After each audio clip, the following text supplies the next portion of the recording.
मूले खेलाई बेड़ाया,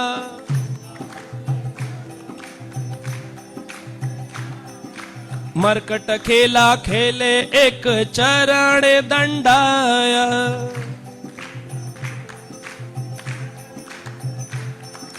जानूर ऊपर जानू रहे एक पदे,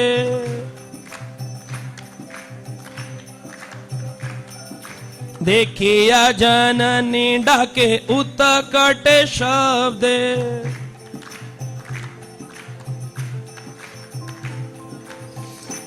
गंगा के किनारे एक पेड़ था और निमाई जन्म स्थान के पास ही गंगा बहती थी, लेकिन अभी 539 वर्षों में गंगा का रिवर बेड चेंज हो गया, गंगा दूर चली गई है। परंतु पहले गंगा निमाई जन्म स्थान से ही नवद्वीप में गुजरती थी। गंगा के किनारे मरकट खेला, क्या बोला है लोचन दास ठाकुर ने? मरकट खेला, मरकट यानी बंदर। बंदर की तरह खेल रहे थे, ऊपर चढ़ जाते पेड़ पर और पैर ऊपर लटका देते, हाथ नीचे लटका करके बंदर मरकट खेला कर रहे थे। एक चरण दंडे, और चरणों में डंडा बांध लेते थे, एक जांग के ऊपर दूसरी जांग चढ़ा रहे हैं, अजीब अजीब से खेल करते। तो सची माता ने उत्कट शब्द कहे, कड़ा भाषा बोली। तो कड़वी भाषा बोली जा सकती है बच्चों से, लेकिन मारा नहीं जा सकता। उत्कट शब्द का अर्थ है बच्चे को नियंत्रित करना, ना कि अपने पति की फ्रस्ट्रेशन को बच्चे के ऊपर उतारना। स्कूल में टीचर जब डांटते तो बच्चे कहते हैं पति से झगड़ा करके आई होगी, लेकिन असली बात यह है कि उत्कट शब्द सच्ची माता ने कहे थे। उत्कट कहला सकते हैं।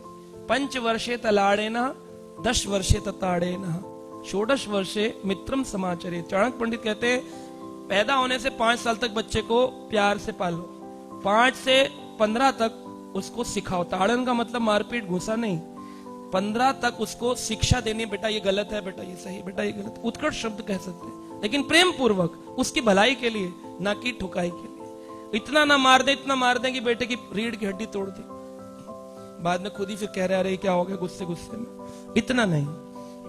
जब वो खेल रहे थे तो सच्ची माता ने जोर से चिल्लाया और चैतन्य महाप्रभु निमाई छोटे से बालक हाथी की तेज गति से भाग रहे हैं, बड़ी जोर से पेड़ से जंप मारी। मां बोली ए निमाई, और उधर से निमाई कूदकर भाग गए।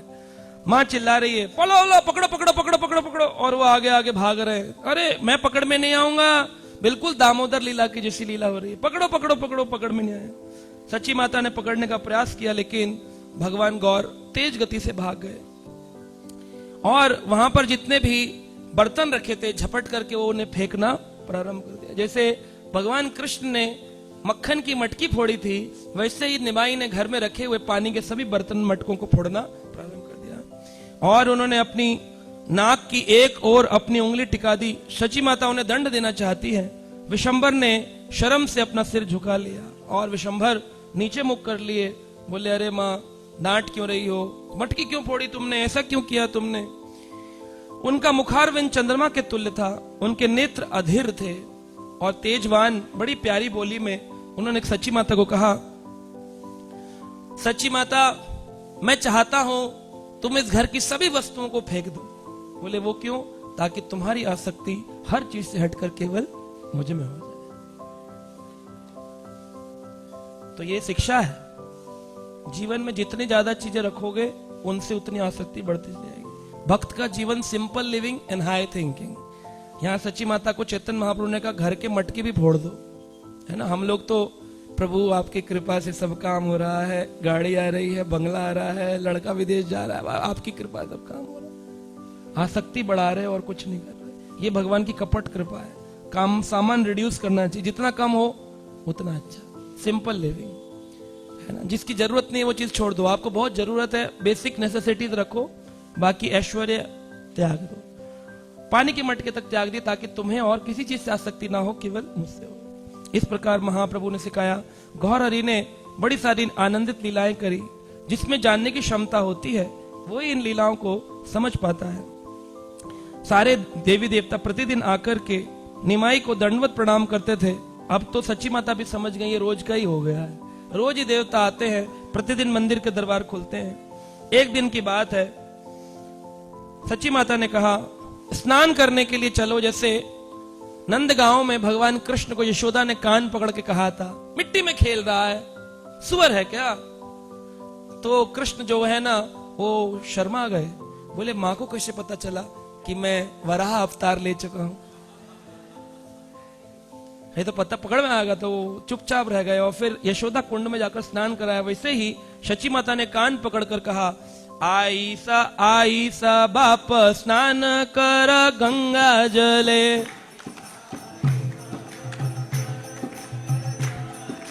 माया रे पारणे फाटे चढ़सिया कोले,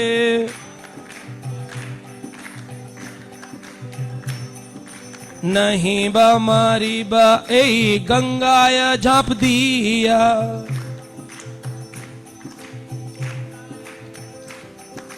ए घरे ओ घरे ये ना बेड़ी कांदिया,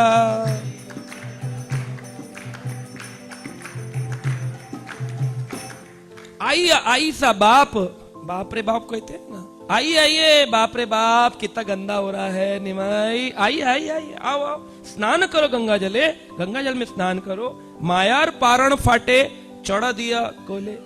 अरे माता तुम क्यों चिंता करती हो, है क्यों निलाना चाहती हो? अरे मेरे गले लगो, तुम जब नहा लोगे प्यारे बच्चे बनोगे, मेरे गले लगोगे निमाई तो कितना अच्छा लगेगा।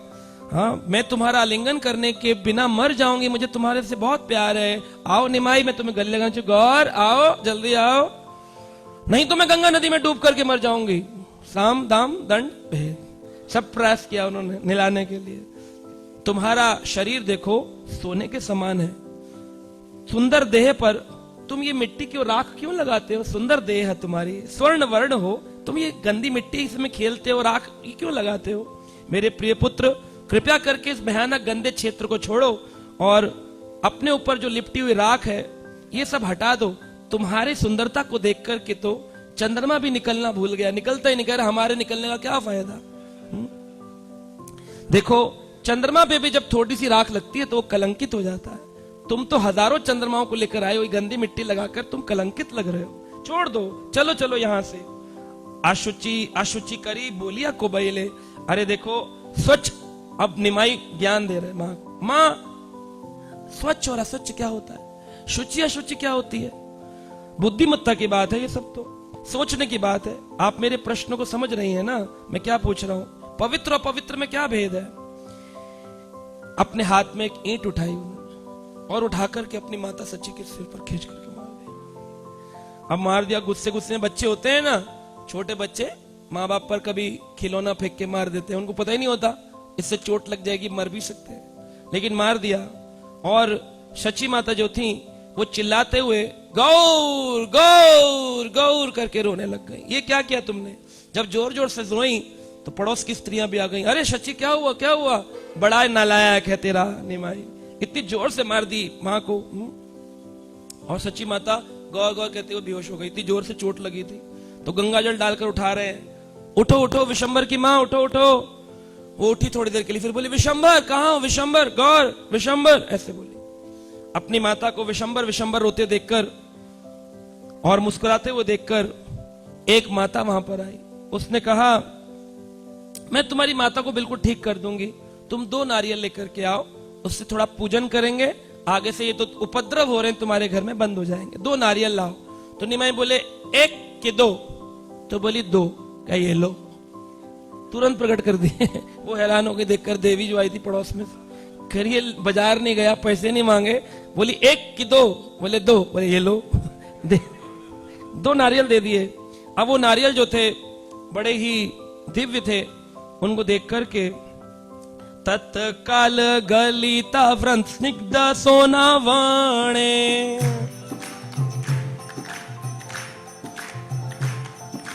नारिकेला युगल आनी दिला मायर स्थान,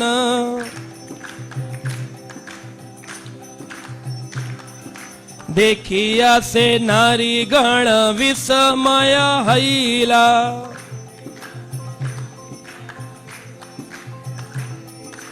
ए खाने शिशु नारी केला कोथा पाईला।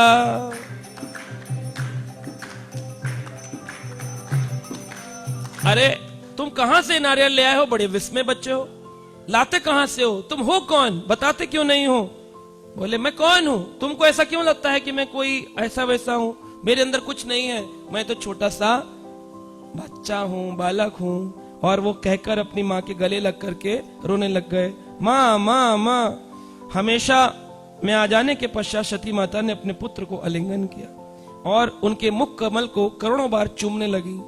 और उस प्रकार उन्होंने अपने पुत्र को ले गई, स्नान करवाया, अपने पुत्र का अभिषेक किया और नहला धुलाकर गंगा जल से सुंदर बना दिया। समुद्र गंभीर कोटि दिनकर छटा, कोटि निशाकर तेज नख कुड़ी गोटहा। और उनका तेज करोड़ों गुना सुंदर दिखने लग गए नहा धो करके। और उनके प्रतिदिन की तरह अनेक अनेक देवता उनके स्वरूप का दर्शन करने के लिए, जैसे आप लोग आते हैं ना दर्शन करने के लिए, तो भगवान को सुबह सुबह अभिषेक कर स्नान, ऐसी सची माता प्रतिदिन नीला दुलाकर सिंहासन पर बिठाकर चली जाती थी और देवता प्रतिदिन दर्शन के लिए आते। सची माता आश्चर्यचकित होकर के अंदर आई। कौन सा देवता मेरे पुत्र के अंदर प्रविष्ट हुआ है मुझे पता नहीं है, जिस देवता को देखने के लिए इतने देवता आते, अभी भी नहीं समझेंगे ये। तो इस प्रकार एक दिन निमाई ने बाल लीला करी और अपनी माता से कहते, माँ माँ। माँ कहती हाँ क्या चाहिए? जो मांगूंगा दोगी? माँ बोली हाँ, मेरा प्रिय पुत्र निमाई है, क्यों ना दूंगी। कहा माँ मुझे चंद्रमा ला कर दो। क्या ला कर दो? भगवान कृष्ण ने भी अपनी मैया से मांगा था, मैया मोए चंद्र खिलौना दीजो, माँ मुझे चंद्रमा ला कर दो। यशोदा जी से मांगा था। सेम लीलाएं, जो लीलाएं कृष्ण ने करी द्वापर में, वही लीलाएं चैतन्य महाप्रभु ने करी कलयुग के अंदर 500 वर्ष पूर्व। कहते हैं एक दिन प्रभु कहे चांद देहा हमारे पढ़िया, प्रभु कहे चांद दिया हमारे, हंसी हंसी सच्ची कहे अरे अबोधिया, हंसी हंसी सच्ची कहे अरे अबोधिया। सच्ची माता कह रही है हंसी हंसी सच्ची कहे अरे अबोधिया, अबोध बालक। चंद्रमा यहाँ है कोई, करोड़ों मील दूर है, मैं कैसे लेकर के आऊंगी? हाय मेरे पुत्र, तू कैसी कैसी इच्छा कर बैठता है। माँ तुमने तो कहा था कि जो भी मांगूंगा वो ला करके दो, क्या लाकर नहीं दोगी तो मैं आज किससे खेलूंगा? क्योंकि मेरी खेलने की इच्छा है चंद्रमा के साथ में। देखो जब चंद्रमा ने तुम्हारी ओर देखा तो वो लज्जित हो गया, इसलिए अंधेरी रात्रि हो गई है, मैं कहां से लाकर चंद्रमा दूं? जब भी तुम चंद्रमा के सामने आते हो, चंद्रमा तुम्हारी चंद्रमा की चांदनी देख करके, गौर चंद्र को देख करके वो आकाश चंद्र लज्जित हो जाता है और वो तुमको देखते ही गायब हो जाता है। मैं तुम्हारे लिए लाकर दूं तो तुम्हारे जब वो सामने आएगा तो गायब हो जाएगा, तो क्या फायदा होगा ऐसा खिलौना मांगने के जो आते डिसअपियर हो जाए। तो वो बोले अच्छा, ये जानकर के कि तुम उपस्थित हो, नवदीप का चंद्रमा अब कभी प्रकट नहीं होगा। और इसीलिए वो लज्जित होकर के, देखो जब तुम पैदा हुए थे बादलों के पीछे छुप गया था, ग्रहण लग गया था। सची माता ने अपने पुत्र का आलिंगन किया और इस प्रकार उन्होंने उनके मुख कमल को एक टकटकी लगा करके देखा और बड़ी आनंद में हो गई। आनंदे सानंद देवी संपदा विहाला,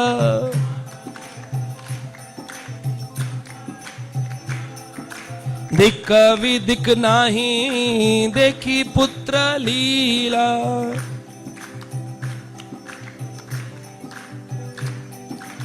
भगवान चैतन्य को पालते पोसते दिक विदिक कभी भी चैतन्य लीला में सची माता ने लेफ्ट राइट नहीं देखा। ये शिक्षा मिलती है सेवा कैसे की जाए, अपनी सेवा में फोकस्ड होना चाहिए। भगवान कृष्ण ने भी अर्जुन को कहा कि एकह कुरु नंदन, है ना, बहुशाखाय अनंतश्चाय बुद्धि अव्यवसायी नाम। ये अव्यवसायी व्यक्ति जो होते हैं ना, उनकी बुद्धि बहुत शाखाओं में बढ़ती है, लेकिन व्यवसाय आत्मिका बुद्धि एकह कुरु नंदन। हे कुरु नंदन, जिनकी बुद्धि व्यवसाय आत्मिक होती है, यानी जिनकी बुद्धि कृष्ण में लगी होती है, वो एक और होती है, the resolute in Krishna consciousness. इसलिए तुम एक जगह रहो, आपकी जो सेवा मिले उसमें आपको फोकस रखना चाहिए। लोग क्या करते हैं, अपनी सेवा छोड़कर दूसरे की सेवा में क्या घुसाते हैं, टांग। और जब वो टांग घुसाएं तो आपको क्या करना चाहिए, उनकी टांग को स्पर्श करना चाहिए, जय हो प्रभु। लेकिन हम लोग क्या करते हैं, टांग पकड़ करके उसकी सेवा से भी निकालने की कोशिश करते हैं। टांग पकड़ के पछाड़ने की प्रयास करते हैं। ये टांग पकड़ के पछाड़ना क्रैब मेंटेलिटी है, केकड़ों की मानसिकता है। एक बार भारत से विदेश में केकड़ों का एक्सपोर्ट हो रहा था। जब एक्सपोर्ट हो रहा था तो उन्हें पता चला कि जो ऊपर कंटेनर के ऊपर जो ढक्कन लगता है वो ढक्कन नहीं है। लेकिन बोला जो एक्सपोर्टर था, बोला जी जितने भी केकड़े भेज दो, निकलेगा एक भी नहीं बाहर। बोले क्यों? बोले क्योंकि केकड़ों की मानसिकता है, जब भी कोई केकड़ा चलने के प्रयास करेगा बाकी 10 केकड़े उसको पकड़कर नीचे, और देखा गया किनारी से एक केकड़ा ऊपर जाता था, 10 केकड़े पकड़कर उसको नीचे खींचते। तो जब भी कोई आपकी सेवा में अपनी टांग प्रवेश करे तो आपको क्या करना है? केकड़े की तरह पकड़कर खींचनी नहीं चाहिए, बल्कि उनकी सेवा करनी चाहिए, प्रणाम करना चाहिए। जय हो प्रभु, आपका धन्यवाद, आपकी टांग हमारी सेवा में आई, बहुत बहुत धन्यवाद आपका।